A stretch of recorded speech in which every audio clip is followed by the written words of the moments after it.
Pernah dengar peribahasa ni? Tai Chu Mo Zhen, Ancient Shin Scroll, Mastery, Cinematic, Red Background, ia kisah seorang budak bernama Li Bai. Yang Li Bai, idyllic river, playful, kecil-kecil dulu, dia ni malas belajar, suka sangat main. Li Bai bored, books, running, suatu hari, dia lari dari kelas, merayau seorang diri.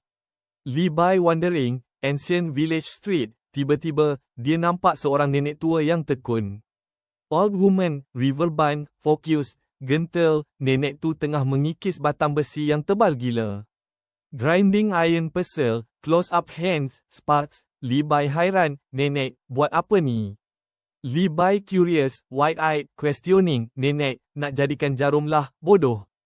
Old woman smiling, teeny needle, playful, selagi tak putus asa, batang besi pun boleh jadi jarum.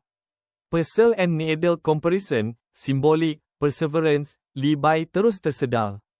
Balik rumah, dia belajar bersungguh-sungguh.